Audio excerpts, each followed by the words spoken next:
أعوذ بالله من الشيطان الرجيم.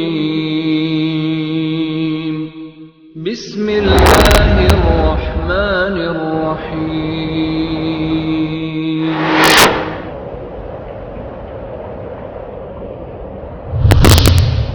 كنتم خير أمة أخرجت للناس تأمرون بالمعروف وتنهون عن المنكر وتؤمنون بالله.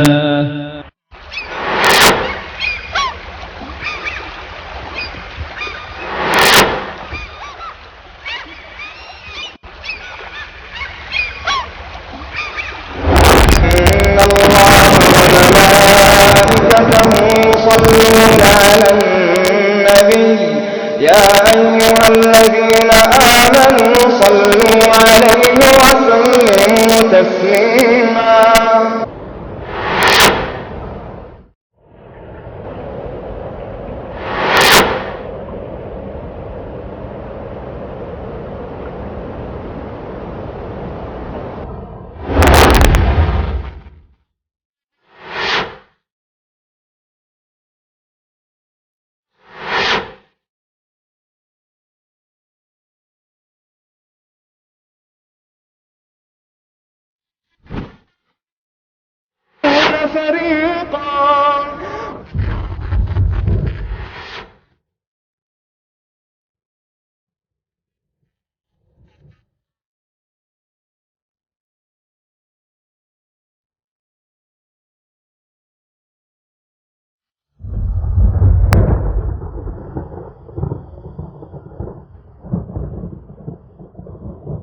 اور اہل کتاب میں سے جنہوں نے کافروں کی مدد کی تھی انہیں اللہ تعالیٰ ان کے گلوں سے اتار لایا اور ان کے دلوں میں رعب ڈال دیا کہ ان کے ایک گروہ کو تم قتل کر رہے تھے اور دوسرے کو قیدی بنا رہے تھے، اور تمہیں ان کی آراضی، ان کے گھروں اور ان کے اموال کا وارث بنا دیا، اور اس زمین کا بھی جہاں تم نے قدم تک نہ رکھا تھا، اور اللہ ہر چیز پر قادر ہے۔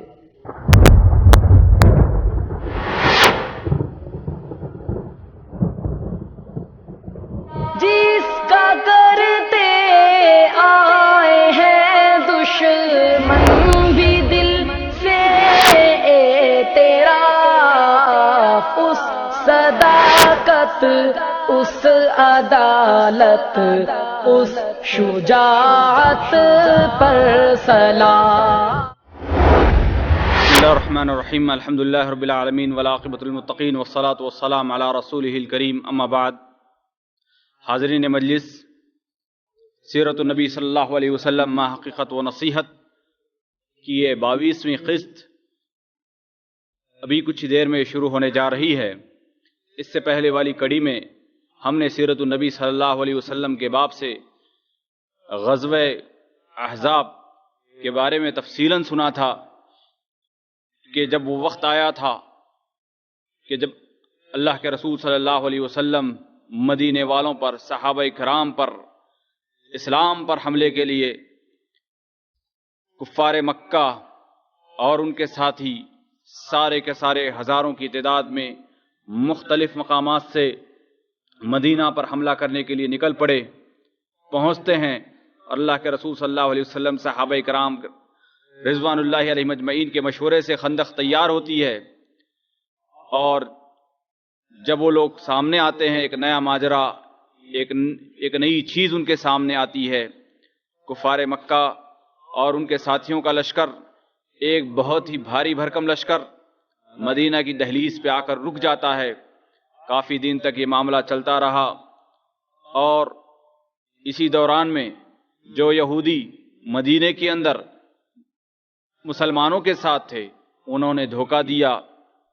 اس کے بعد اللہ رب العالمین نے مدد پہنچائی، مسلمانوں نے، صحابہ کرام رضوان اللہ علیہ مجمعین نے کس طریقے سے جنگ احزاب میں مقابلہ کیا، کس طریقے سے خندق کھودنے میں پریشانیاں جھیلی، ان کی بھوک اور پیاس کا کیا عالم تھا، نبی علیہ الصلوۃ والسلام کی بھوک کا کیا عالم تھا، اور اسی کے ساتھ ساتھ اللہ رب العالمین نے ان پریشانیوں میں ہمت باندھنے کے لیے اللہ کے رسول صلی اللہ علیہ وسلم پر ایک سے کئی معجزے نمودار فرمائے، اور مسلمانوں کو بہت ساری سہولتیں بھی مہیا ہوئیں۔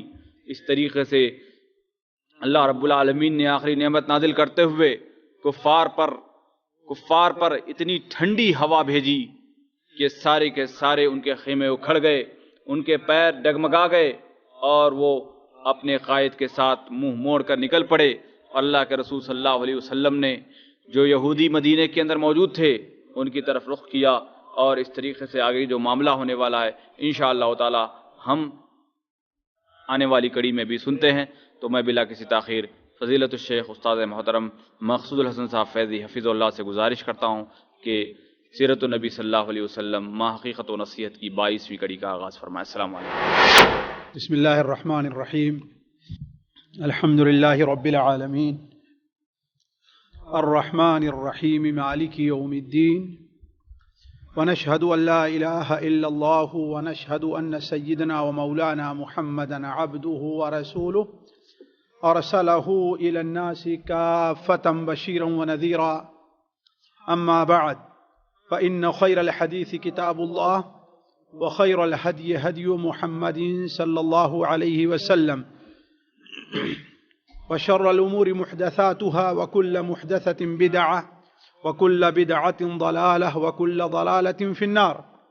أعوذ بالله السميع العليم من الشيطان الرجيم، بسم الله الرحمن الرحيم، وأنزل الذين ظاهروهم من أهل الكتاب من صياصيهم وقذف في قلوبهم الرعب فريقا تقتلون وتأسرون فريقا وأورثكم أرضهم وديارهم وأرضا لم تطئوها وكان الله على كل شيء قديرا۔ سبحانك لا علم لنا إلا ما علمتنا إنك أنت العليم الحكيم، رب اشرح لي صدري ويسر لي أمري واحلل عقدة من لساني يفقهوا قولي واحلل عقدة من لساني يفقهوا قولي۔ عزیز ساتھیو،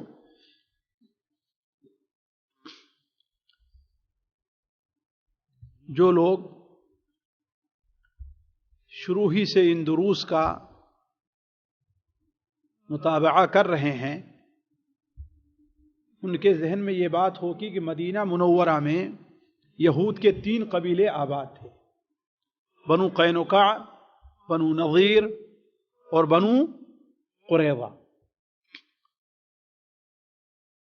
غزوہ بدر کے بعد اللہ کے رسول صلی اللہ علیہ وسلم نے، بلکہ اس سے پہلے یہ کہ مدینہ منورہ آنے کے بعد آپ نے ان تینوں قبائل کے ساتھ صلح کی، اور آپس میں یہ بات متفقہ طور پر طے ہوئی کہ مدینہ منورہ سے سب لوگ مل کر کے دشمن کا دفاع کریں گے، آپس میں ایک دوسرے کے معین اور مددگار رہیں گے، ایک دوسرے کے خلاف دل میں کوئی کینہ کپٹ نہیں رکھیں گے، ایک دوسرے کے خلاف دشمنوں کی مدد نہیں کریں گے۔ یہ معاملہ طے ہوا تھا، لیکن چونکہ یہود کی عادت شرارت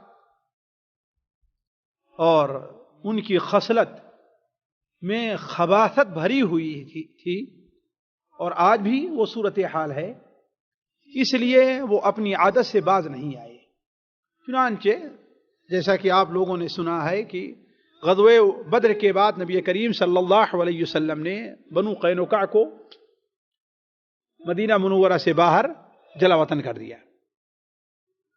غزوہ احد کے بعد بنو نضیر جب شرارت پر آئے تو آپ صلی اللہ علیہ وسلم نے انہیں بھی مدینہ منورہ سے باہر کر دیا۔ تیسرا قبیلہ بنو قریظہ کا تھا۔ یہ لوگ بعض روایات سے پتہ چلتا ہے کہ اصل میں یہ عرب تھے، لیکن انہوں نے یہودی مذہب اختیار کیا تھا، اور شاید یہی وجہ ہے کہ بنو نضیر اور بنو قینقاع بنو قریظہ کو اپنے سے جسے کہیے کہ ہلکا اور ذلیل سمجھا کرتے تھے۔ اسی لیے اگر آپس میں لڑائی ہوتی تھی تو اگر خون بہا دینے کا جب معنی ہوتا تھا تو بنو قریظہ کا 2 آدمی، بنو نذیر کے 1 آدمی کے بارے میں تصور کیا جاتا تھا۔ نبی کریم صلی اللہ علیہ وسلم کا یہ بھی احسان بنو قریظہ کے اوپر تھا کہ آپ صلی اللہ علیہ وسلم جب یہاں پر تشریف لے آئے تو آپ نے بنو قریظہ کو اوپر اٹھایا اور انہیں بنو نذیر کے برابر قرار دیا، اور بنو نذیر کا جب آپ نے محاصرہ کیا تو بنو قریظہ کے پاس آئے اور عہد کی تجدید کی کہ تم لوگ اپنے عہد پر باقی ہو یا بنو نذیر کی طرح تم بھی معاہدہ کو توڑنا چاہتے۔ ان لوگوں نے کہا نہیں، ہم اپنے عہد کے اوپر باقی ہیں۔ لیکن ان تمام تاکیدات کے باوجود نبی کریم صلی اللہ علیہ وسلم نے انہیں ہر قسم کی آزادی دی تھی، اپنے دین پر جیسے چاہیں وہ عمل کریں، اپنے دین کے جیسے چاہیں وہ پابند رہیں، ان کے ساتھ کوئی تعرض نہیں کیا جائے گا، ان کے ساتھ کوئی چھیڑ خانی نہیں کی جائے گی۔ ساتھیوں، یہ اسلام کی خوبی ہے۔ کافر قومیں اسلام کے زیر سایہ رہ کر کے جس قدر امن و امان سے رہتی ہیں کسی اور جگہ پر نہیں رہتی، لیکن چونکہ شیطان کو اور شیطانی چیلوں کو یہ چیز پسند نہیں ہے، لہذا اسلام اور مسلمانوں کے خلاف جنگیں کھڑی کر دیتے ہیں۔ ورنہ تاریخ شاہد ہے کہ کافر جس قدر امن و امان سے مسلمان حکومت کے زیر سایہ رہے ہیں کسی اور جگہ نہیں۔ آج بھی دیکھ لیجئے، جس ملک میں مسلمانوں کی اکثریت ہے وہاں پر جو کافر ہیں انہیں کسی قسم کی ایسی پریشانی نہیں۔ آج بھی دیکھ لیں، اپنی آنکھوں سے دیکھ لیں۔ لیکن جس جگہ مسلمان اقلیت میں ہیں، کافر کس طریقے سے انہیں تنگ اور پریشان کرتے ہیں، یہ آج بھی یہ چیز مشاہدے میں ہے۔ تو کہنے کا مطلب ہے کہ اللہ کے رسول صلی اللہ علیہ وسلم کی زیر حکومت جو لوگ رہ رہے تھے انہیں کسی قسم کی پریشانی نہیں تھی، لیکن ان تمام سہولت کے باوجود آپ کے آسانی دینے کے باوجود غزوہ احزاب کے موقع پر بنو قریظہ کا کیا کردار رہا ہے آپ لوگوں نے پچھلے درس کے اندر ملاحظہ کیا ہو کہ اللہ تبارک و تعالی کی رحمت اور فضل مسلمانوں کے شامل حال اگر نہ رہا ہوتا تو شاید ان کا کوئی بچہ روئے زمین کے اوپر باقی نہ رہتا۔ اس لیے کہ جہاں مسلمان صرف 3-4 ہزار ہوں اور فوج کی تعداد مشکل سے 3000 پہنچ رہی ہو اور ان کو دبانے کے لیے 10,000 اور باہر سے وہ لوگ ہیں اور اندر سے یہ دشمن، اب مسلمانوں کے بچنے کی کوئی صورت نہیں تھی۔ لیکن اللہ تبارک و تعالیٰ اپنے دین کی، اپنے رسول کی اور اپنے مومن بندوں کی چونکہ حفاظت کرنا چاہتا، اس لیے اللہ نے انہیں کامیاب کیا۔ اِنَّا لَنَنصُرُ رُسُلَنَا وَالَّذِينَ آمَنُوا فِي حَيَاةِ الدُّنْيَا وَيَوْمَ يَقُومُ الْأَشْهَادُ، ہم اپنے رسولوں کی اور جو لوگ ایمان لائے ہیں ان کی مدد کریں گے دنیا میں بھی اور آخرت میں بھی۔ اسی لیے حضرت خبیب بن عدی کا آپ لوگوں نے واقعہ پچھلی درسوں میں سنا ہوگا، حضرت سالم کا، عاصم بن ثابت کا، کہ انہوں نے قسم کھائی تھی کہ اللہ تعالیٰ میری لاش کو کافر نہ چھونے پائے۔ تو جب غزوہ رجی کے موقع پر، معرکہ رجی کے موقع پر وہ شہید ہو گئے اور ان کو چھوڑ کر کے کافر چلے گئے، لیکن مکہ کے لوگوں نے کہا کہ ہم کیسے مانیں کہ وہ وہی ہیں، لہذا بھیجا دوسروں کو کہ ان کا سر لے کر کے آئیں۔ تو اللہ تبارک و تعالی نے ان کے جسم کو چھوٹی چھوٹی مکھیوں سے اس طریقے سے ڈھانپ دیا کہ کافر ان کا سر نہیں کاٹ سکے، اور اسی درمیان زور کی بارش آئی جو ان کے لاش کو پتہ اللہ بہتر جانتا کہاں بہا کر لے کر کے چلی گئی۔ حضرت عمر رضی اللہ عنہ جب یہ اس واقعے کو سنا تو انہوں نے یہ بات کہی تھی کہ اللہ تعالیٰ اپنے مومن بندے کی مدد زندگی میں بھی کرتا ہے اور وفات کے بعد بھی کرتا ہے، زندگی میں بھی کرتا ہے اور وفات کے بعد، تو اللہ تعالیٰ کا وعدہ ہے۔ تو اللہ تبارک و تعالیٰ نے کافروں کو شکست دی اور وہ لوگ ناکام ہو کر کے واپس ہو گئے۔ اب ہوا یہ جو خطرہ بنو قریظہ نے ظاہر کیا تھا وہ خطرہ سامنے آ گیا۔ وہ کیا کہ وہ اکیلے رہ گئے، ان کی مدد کرنے والا کوئی نہیں رہ گیا۔ نہ غطفان کے لوگ آئے، نہ ہی مکہ کے لوگ اب ان کی مدد کرنے کے لیے آئے اور نہ ہی اب ان کے سامنے کوئی دوسرا چارہ رہ گیا. ان تمام چیزوں کے باوجود اللہ تبارک و تعالی جب کسی قوم کے اوپر ذلت مسلط کرتا ہے ساتھیوں تو اس کی صحیح قوت تفکیر جو ہے وہ ختم ہو جاتی ہے, صحیح سوچ اس کی نہیں رہتی. اگر وہ لوگ اس حال میں بھی, اس شرارت کے باوجود بھی رسول رحمت نبی اکرم حضرت محمد مصطفیٰ صلی اللہ علیہ وسلم سے رحمت کی درخواست کرتے تو آپ صلی اللہ علیہ وسلم انہیں کبھی بھی قتل نہ کرتے. لیکن چونکہ ان کی شرارت تھی اس لیے انہوں نے رحمت کی درخواست نہیں کی. ہوا کیا ساتھیوں, نبی کریم صلی اللہ علیہ وسلم اور مسلمان ظاہر بات 1 مہینہ مستقل پریشان ہو کر کے جنگ کے خاتمے کے بعد اپنے گھروں کو واپس گئے تھے. غزوہ احزاب سے, جیسا کہ پچھلے مجلس میں آپ لوگوں نے سنا, گئے اور ابھی اطمینان کا سانس لے رہے تھے, اطمینان کا سانس لے رہے تھے. بلکہ بعض روایات میں آیا ہے کہ نبی کریم صلی اللہ علیہ وسلم غسل فرما رہے تھے. کچھ مسلمان ظہر کی نماز پڑھ چکے تھے اور کچھ مسلمانوں نے بھی ظہر کی نماز نہیں پڑھی تھی. نبی کریم صلی اللہ علیہ وسلم ظہر کی نماز پڑھ کر کے گھر میں داخل ہوئے اور غسل فرما رہے تھے کہ دروازے پر دستک ہوتی ہے, دروازے پر دستک ہوتی ہے. معلوم ہوا کون ہے تو کہا گیا کہ دحیہ کلبی ہیں. حالانکہ دحیہ کلبی نہیں تھے, وہ حضرت جبرائیل علیہ السلام تھے, اس لیے کہ حضرت دحیہ کلبی رضی اللہ عنہ کی شکل میں وہ آیا کرتے تھے. آپ نے کہا, حضرت جبرائیل نے کہا کہ آپ لوگوں نے ہتھیار رکھ دیا, آپ لوگ اطمینان کی سانس لے لیے, جبکہ ہم نے اور اللہ کے فرشتوں نے ابھی ہتھیار نہیں رکھا ہے, نکلیے اس طرف. آپ نے فرمایا کس طرف جائیں؟ ان کا اشارہ بنو قریظہ کی طرف تھا, بنو قریظہ کی طرف چلیے.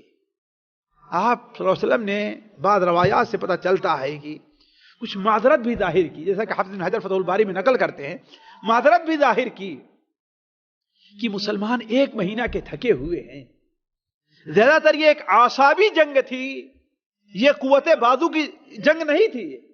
غزوہ احزاب اعصابی جنگ تھی, اور اعصابی جنگ میں جانتے ہیں انسان زیادہ تھک جایا کرتا ہے. اور 1 مہینے تک 25 دن تک مستقل یہ چیز چلتی رہی ہے. مسلمانوں کو باہر کے دشمن کا خطرہ بھی ہے اور اندر سے بھی خطرہ ہے. اس لیے ذہنی طور پر مسلمان بہت تھک گئے تھے, ان کے اعصاب ڈھیلے پڑ گئے تھے. لیکن حضرت جبرائیل نے کہا کہ نہیں, نکلیے, ہم ان کے دلوں کو ہلا کر کے رکھ دیں گے. چنانچہ نبی کریم صلی اللہ علیہ وسلم یہ کہہ کرتے ہیں جبرائیل چلے. حضرت انس بن مالک بیان فرماتے ہیں کہ صحیح بخاری میں روایت ہے کہ میں اپنی آنکھوں سے مٹی اور گرد اڑتے دیکھ رہا تھا. آپ نے کہا جانتے ہو یہ کس کی گرد ہے؟ یہ حضرت جبرائیل فرشتوں کو لے کر کے جو بنو قریظہ کی طرف جا رہے ہیں, یہ ان کی گرد ہے. ساتھیوں یہی ہے کہ مسلمان اگر اللہ تعالیٰ کے احکام کا پابند بن جائے تو اللہ تبارک و تعالیٰ اپنے طور پر کس سے, فرشتوں سے مسلمانوں کی مدد کرتا ہے. مسلمان طاقت اور قوت اور کثرت سے نہیں لڑتا, مسلمان کس سے لڑتا ہے؟ اللہ کی مدد سے لڑتا ہے. مسلمان کو کامیابی جو ہوتی ہے اس کی اپنی طاقت نہیں رہتی ہے, اس کی اپنی حکمت نہیں رہتی, اس کے اپنے ہتھیار نہیں رہتے ہیں, بلکہ کیا چیز رہتی ہے؟ اللہ تبارک, اللہ تعالیٰ کی وَمَن نَصْرُ إِلَّا مِنْ عِنْدِ اللَّهِ. مدد کس کی طرف سے آتی ہے؟ اللہ عزیز اور حکیم کی طرف سے مدد آیا کرتی ہے. تو عرض کرنے کا وقت حضرت جبرائیل علیہ السلام اپنے ساتھیوں کو لے کر کے بنو قریظہ کی طرف بڑھے. یہ دیکھنا تھا کہ نبی کریم صلی اللہ علیہ وسلم نے ہتھیار پہنا اور پورے مدینہ میں اعلان کر دیا کہ جو بھی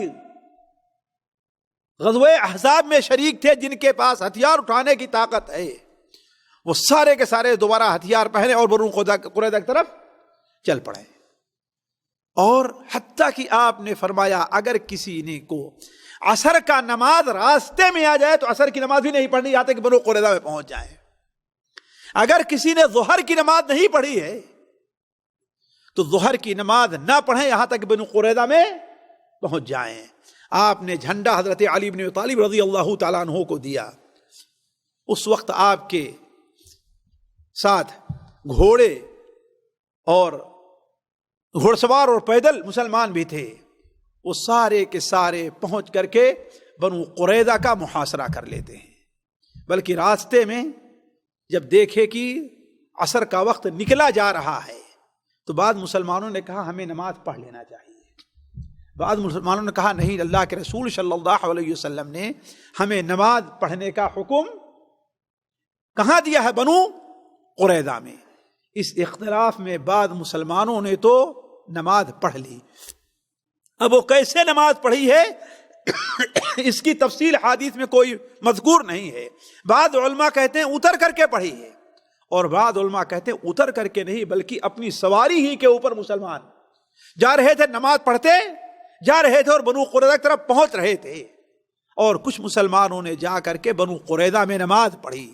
جب یہ معاملہ نبی کریم صلی اللہ علیہ وسلم کے سامنے آیا تو آپ صلی اللہ علیہ وسلم نے کسی کو کوئی برا بھلا نہیں کہا، دونوں کو ان کے اجتہاد کے اوپر باقی رکھا. خیر ساتھیو، یہ الگ مسئلہ ہے. مسلمانوں نے پہنچ کر بنو قریظہ کا محاصرہ کر لیا، اور بنو قریظہ اس کے لیے پہلے سے تیار تھے. اس لیے کہ جب انہوں نے معاہدے کو توڑا تھا تو اسی وقت سے قلعے کی دیوار کو سنوارنا شروع کر دیا تھا، اپنے جانوروں کے لیے چارہ اکٹھا کرنا شروع کر دیا تھا، اور جو بھی زندگی کے سامان ہوتے ہیں وہ سارے کے سارے قلعے کے اندر جمع کرنا شروع کر دیا تھا. لہذا مسلمانوں نے ان کا محاصرہ کیا اور قلعہ بند ہو گئے. ساتھیوں، مؤرخین لکھتے ہیں کہ اگر مسلمان سال بھر بھی محاصرہ ان کا کیے رہتے تو ان کے پاس خورد و نوش کا سامان موجود تھا سال بھر بھی، اور ان کے پاس ہزاروں کی تعداد میں 500 تو صرف زرہ تھی ان کے پاس. یعنی حالانکہ مشکل سے 400-500 وہ ہتھیار اٹھانے والے تھے. زیادہ سے زیادہ جن لوگوں نے لکھا ہے وہ 700-800 لکھا ہے، یعنی 1000 کسی نے نہیں لکھا ہے. اس کے انہوں نے اتنے ہتھیار تیار کیے اور ہزاروں تلواریں ان کے پاس تھیں، سینکڑوں تیر اور کمان ان کے پاس تھے. یعنی ان کے پاس مکمل تیاری تھی.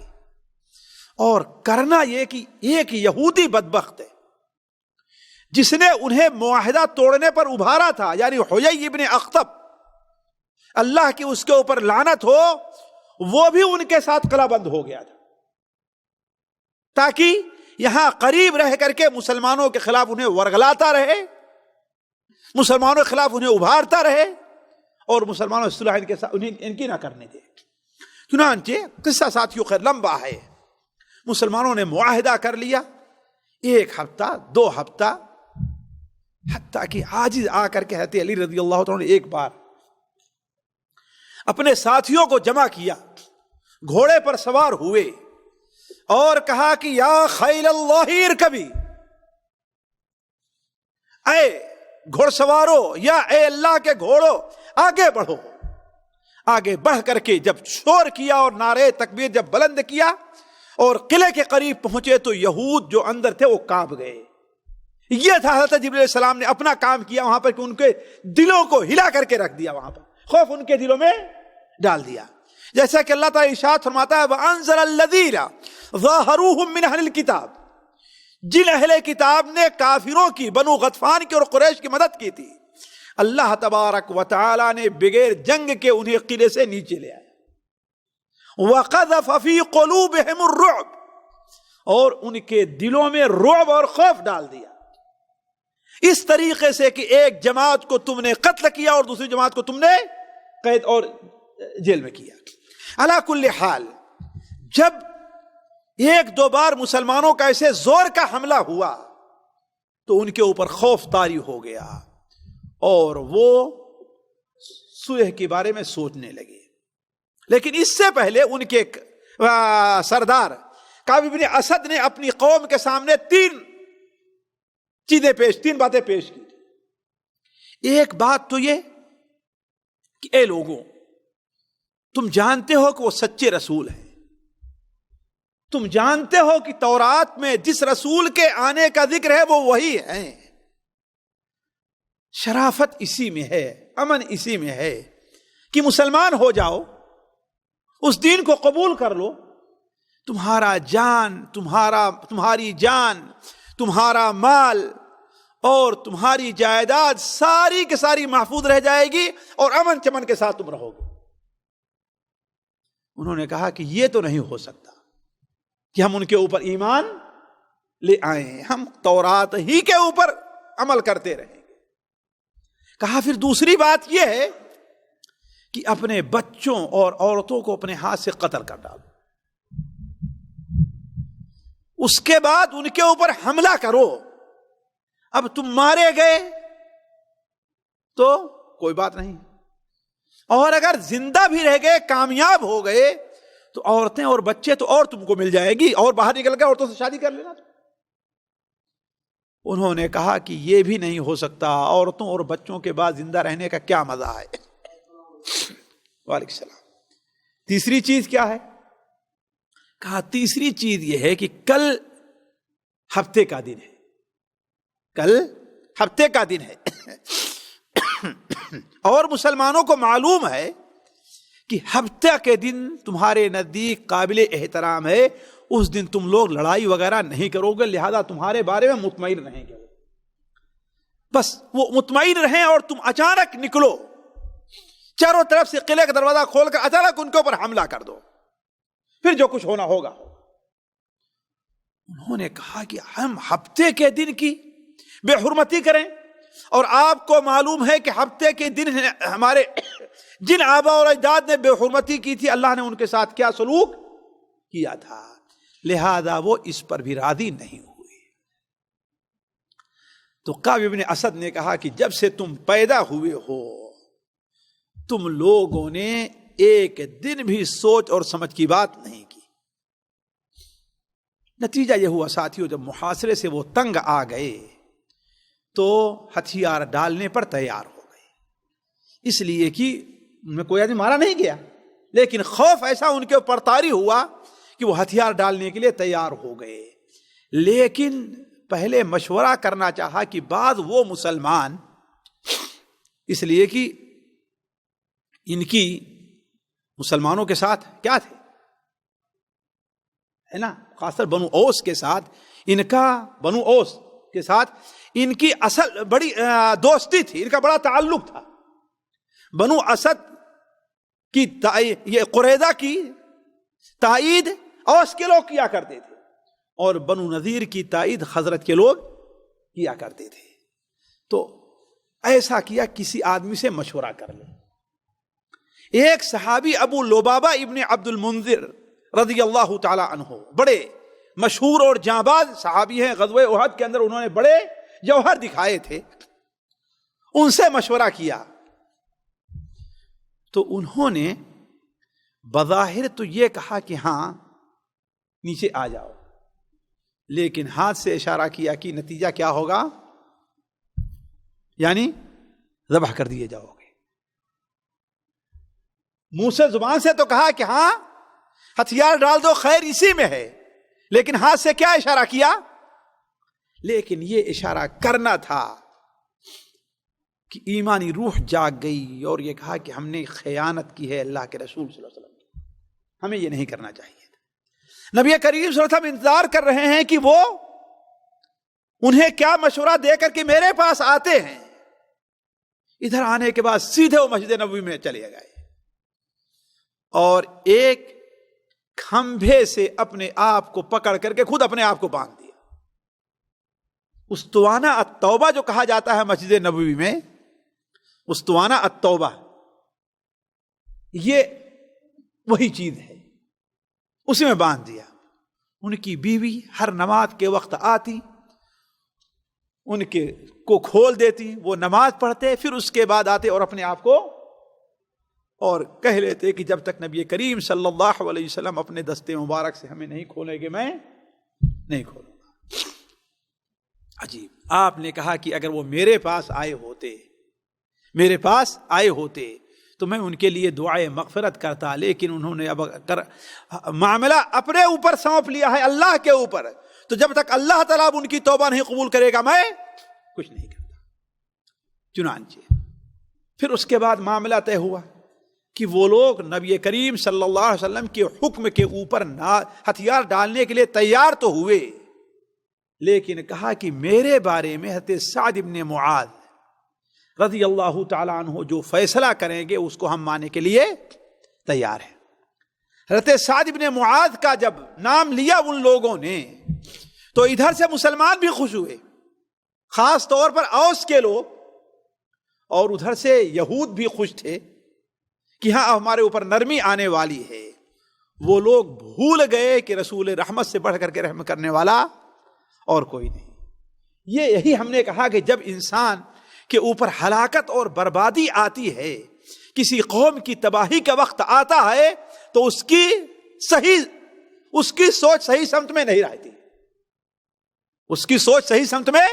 رہتی، چنانچہ سعد بن معاذ رضی اللہ عنہ، بڑا قصہ لمبا ہے، کسی اور موقع سے ان کا پوری سیرت اور ان کے شہادت کا میں واقعہ آپ کے سامنے رکھوں گا۔ ابھی اختصار کے ساتھ یہ کہ غزوہ احزاب میں ایک بار وہ ہتھیار سے لیس ہو کر کے نکلے، وہ بڑے لمبے تگڑے آدمی تھے، لمبے تگڑے تھے، اور اوس کے سردار تھے یہ لمبے، لیکن اتنے لمبے تھے کہ کوئی بھی زرہ ان کو پوری نہیں اترتی تھی۔ نکلے کہ یہاں پر کوئی جگہ خالی تھی، ایک کافر نے غزوہ احزاب کو تان کر کے مارا کہ کوئی ایسی رگ ان کی کٹ گئی کہ یہی زخم جو ہے ان کے قتل کا سبب بنا ہے۔ چنانچہ وہ جنگ میں شریک نہیں تھے، مسجد نبوی کے اندر اللہ کے رسول صلی اللہ علیہ وسلم ان کا خیمہ لگایا تاکہ قریب رہ کر کے ان کی عیادت کر سکیں۔ چنانچہ جب وہ اس پر راضی ہوئے کہ حضرت سعد کیا فیصلہ کرتے ہیں، تو اللہ کے رسول صلی اللہ علیہ وسلم نے لوگوں سے کہا کہ یہ سواری گدھا لے کر کے جاؤ اور سعد بن معاذ کو سوار کر کے لے آؤ۔ سعد بن معاذ لائے گئے، آپ نے دور ہی دیکھ کر کے کہا قوموا الی سیدکم فانزلوہ، اپنے سردار کی طرف بڑھ کر کے انہیں اتارو، اس لیے کہ ان کو زخم لگا تھا۔ حضرت عائشہ بیان فرماتی ہیں کہ اللہ کا کرنا یہ کہ بظاہر ان کا زخم بالکل ٹھیک ہو گیا، صرف تھوڑی سی جگہ معلوم ہوتی تھی، وہ آئے اور انہوں نے کہا کہ اے اللہ تبارک و تعالی، تو جانتا ہے کہ وہ لوگ جو تیرے نبی کو جھٹلائے ہیں اور تیرے نبی کو شہر سے باہر کیا ہے، ان کے ساتھ جہاد کرنا مجھے بڑا پسند ہے۔ اگر تو یہ جانتا ہے کہ ابھی جہاد ان کے ساتھ باقی رہے گا تو مجھے زندہ رکھ، ورنہ یہی زخم میری موت کا سبب بنے، میری وفات کا سبب بنے۔ چنانچہ آپ صلی اللہ علیہ وسلم کے قریب جب پہنچے تو آپ نے کہا کہ اے سعد، یہ لوگ تمہارے فیصلے پر راضی ہیں۔ حضرت سعد بن معاذ آگے بڑھے اور کہا اے اللہ کے رسول صلی اللہ علیہ وسلم، کیا میرا فیصلہ ان پر نافذ ہوگا؟ آپ نے کہا کہ ہاں تمہارا فیصلہ ان پر نافذ ہوگا۔ کہا میرا فیصلہ مسلمانوں پر بھی نافذ ہوگا؟ کہا کہ ہاں میرا فیصلہ آپ کہا تمہارا فیصلہ مسلمانوں پر بھی نافذ ہوگا، اور چہرے کو دوسری طرف کیا۔ نبی کریم صلی اللہ علیہ وسلم ان کے پیچھے، یہ ادب دیکھیے آپ صلی اللہ علیہ وسلم کا ادب دیکھیے، کہ کہا کہ ان پر بھی میرا فیصلہ نافذ ہوگا، سامنے ہو کر نہیں کہا کہ آپ پر بھی میرا فیصلہ ہوگا، کیا کہا ان پر بھی میرا فیصلہ ہے، جو میں فیصلہ کروں گا قبول کیا جائے گا۔ آپ نے کہا ہاں تم میرے بارے میں جو فیصلہ کرو گے وہ بھی آج نافذ ہو کر کے رہے۔ سعد بن معاذ سے ان کی قوم کے لوگوں نے کہا کہ یہ تمہارے پرانے ساتھی ہیں، ان کے ساتھ پرانی تمہاری دوستی چلی آ رہی ہے، ان کے اوپر رحم کرنا۔ سعد بن معاذ نے کوئی جواب نہیں دیا، صرف ایک جواب دیا کہ وہ وقت آ گیا ہے کہ سعد اللہ کے بارے میں کسی ملامت کرنے والے کی ملامت کی پرواہ نہ کرے۔ اب ان کا یہ کہنا تھا کہ بہت سے مسلمانوں نے سمجھ لیا کہ ان کا فیصلہ بنو قریظہ کے بارے میں قتل ہوگا. کیا ہوگا؟ قتل ہوگا. چنانچہ یہ کہہ کر کے انہوں نے فیصلہ سنایا کہ اے اللہ کے رسول صلی اللہ علیہ وسلم، میرا فیصلہ ان کے بارے میں یہ ہے کہ ان کے جتنے جنگجو اور تلوار و ہتھیار اٹھانے والے ہیں سبوں کو قتل کر دیا جائے. ان کی عورتوں اور بچوں کو غلام بنا لیا جائے اور ان کی جائیداد کو پر قبضہ کر کے مسلمانوں میں تقسیم کر دیا جائے. آپ صلی اللہ علیہ وسلم نے کہا کہ لقد حکمت فیہم اليوم بحکم اللہ الذی حکم بہ من فوق سبع سماوات. بعض روایات میں ہے کہ آپ نے فرمایا حکمت فیہم بحکم اللہ، حکمت فیہم بحکم الملک، تم نے ان کے بارے میں وہ فیصلہ کیا ہے جو فیصلہ اللہ نے ساتویں آسمان پر کیا تھا. اس لیے کہ ساتھیوں تعجب نہ ہو، ان کی غداری ایسی تھی کہ دنیا کے کسی قانون میں بھی یہ قافلے معافی نہیں. یہ ملک کے ساتھ خیانت کرنے والے تھے. اگر نبی کریم صلی اللہ علیہ وسلم کے فیصلے پر راضی ہوتے تو اس رسول رحمت سے امید تھی کہ انہیں معاف کرتا اور ان کے ساتھ وہی معاملہ کرتا جو بنو قریظہ اور بنو نذیر کے ساتھ کیا کہ شہر چھوڑ کر کے چلے جاؤ. لیکن ان کی شامت آئی اور نبی صلی اللہ علیہ وسلم کے فیصلے پر راضی نہیں ہوئے. کس کے فیصلے پر راضی ہوئے؟ حضرت سعد ابن معاذ کے. تو سعد ابن معاذ نے وہی فیصلہ کیا جو عقلاً ان کے بارے میں فیصلہ ہونا چاہیے اور دنیا کا کوئی آدمی ایسے موقع پر ایسا فیصلہ کرتا ہے. آج بھی ملک کے ساتھ غداری کرنے والے کو کوئی حکومت بخشتی نہیں، جیل میں نہیں ڈالتی، قتل سولی پر لٹکاتی سیدھے. آج ملک کے ساتھ. اور یہ غداری صرف ایک آدمی کے ساتھ نہیں تھے، ایک خاندان کے ساتھ نہیں تھے، پوری مسلم حکومت اور مسلمان قوم کے ساتھ یہ غداری تھی. لہذا آپ صلی اللہ علیہ وسلم نے فرمایا کہ تم نے ان کے بارے میں جو فیصلہ کیا ہے یہ وہی فیصلہ ہے جس فیصلے پر اللہ تعالیٰ ساتویں آسمان سے راضی ہے. چنانچہ ان کے جتنے جنگجو تھے ان کے ہاتھ کو پیچھے کر کے باندھ دیا گیا اور ایک حارث نامی شخص کی بیٹی کے گھر میں انہیں قید کر دیا گیا. عورتوں اور وہ بچے جو 15 سال کے نہیں ہوئے تھے، جن کے زیر ناف بال نہیں آئے تھے، یعنی بالغ نہیں ہوئے تھے، انہیں قیدی بنا لیا گیا اور انہی کے علاقوں مدینہ کی گلیوں میں وہ خندق کھودی گئی اور ایک ایک کر کے بلایا جاتا، ہر ایک کی گردن مار کر کے وہیں پر دفن کر دیا جاتا. جب حیی ابن اخطب جو ان میں کا نہیں تھا لیکن ان کو برباد کرنے والا تھا وہ آیا، اس کی بدبختی دیکھیے، شرارت دیکھیے. وہ ایک قیمتی جوڑا پہنے ہوئے تھا، وہ یہ سمجھ رہا تھا کہ میری گردن ماری جائے گی، لیکن اس نے یہ گوارا نہیں کیا کہ یہ قیمتی جبہ کسی مسلمان کے کام آئے. لہذا اس نے اس جبے کو اپنے ہاتھ سے پھاڑ دیا، چاک کیا چاروں طرف سے. اور جب اسے قتل کے لیے پیش کیا گیا تو کہا کہ اے قوم کے لوگوں، جو اللہ تعالی کے ساتھ غداری کرتا ہے اس کا نتیجہ یہی ہوتا ہے. تمہارے اوپر جو اللہ تعالی کی طرف سے ذلت مسلط کی گئی ہے، قتل تمہاری قسمت میں لکھا جا چکا ہے، یہ یہی ہو رہا. اس لیے اور نبی صلی اللہ علیہ وسلم مخاطب کر کے کہتا ہے کہ آپ کی دشمنی پر مجھے کبھی افسوس نہیں ہوا ہے. نعوذ باللہ. چنانچہ اس کی بھی گردن مار دی گئی اور وہاں دفن کر دیا گیا. عورتوں اور بچوں کو اللہ یہ کہ 3 یا کچھ لوگ نام آتا ہے، کئی ایک لوگوں کا نام آتا ہے، 3 کا تو صحیح روایات میں ہے کہ ان لوگوں نے اسلام قبول کیا، اللہ کے رسول نے انہیں معاف کر دی.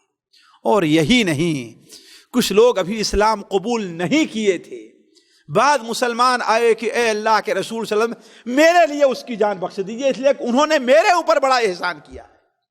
آپ نے کہا جاؤ تمہارے لیے اس کو ہم بخش دیتے.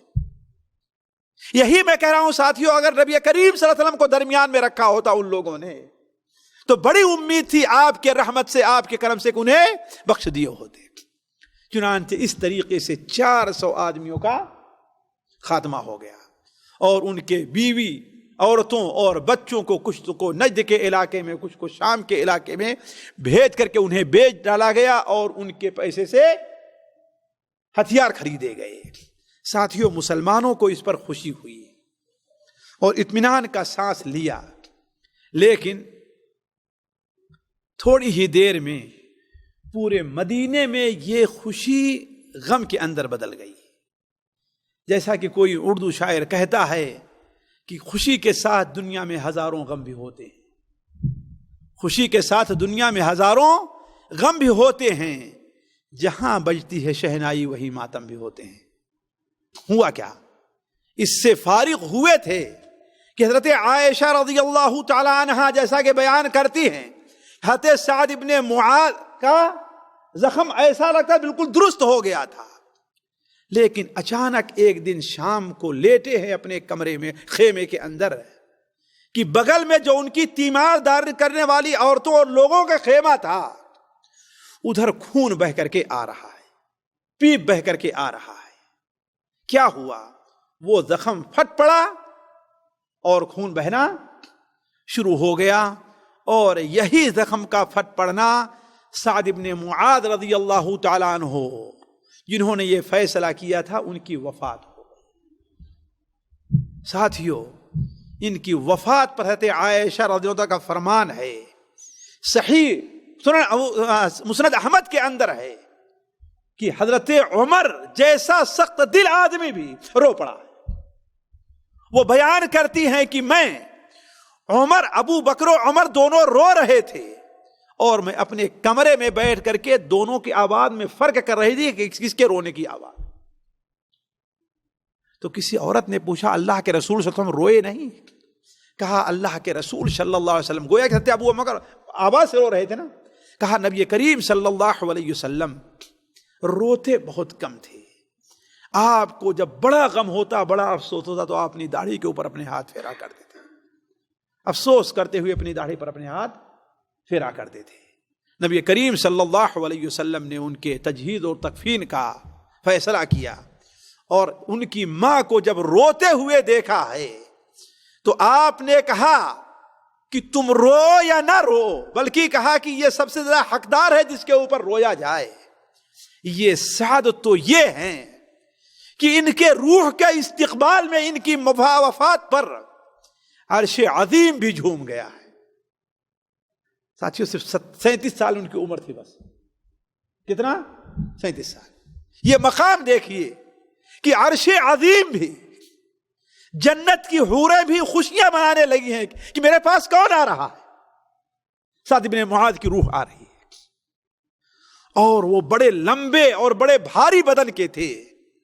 جب اٹھایا گیا ہے ان کی لاش کو جب لے کے جایا گیا، تو بعض منافقوں نے کہا کہ دیکھنے میں کتنا موٹا تگڑا ہے، لیکن کتنا ہلکا اس کا بدن ہے۔ آپ نے فرمایا تمہیں کیا معلوم، ان کے جنازے کو کندھا دینے کے لیے آسمان کے فرشتوں نے اللہ سے درخواست دی کہ انہیں اجازت دی جائے، اس لیے اللہ کے فرشتے انہیں کندھا دے رہے تھے، اس لیے ان کا جنازہ بڑا ہلکا معلوم ہو رہا تھا۔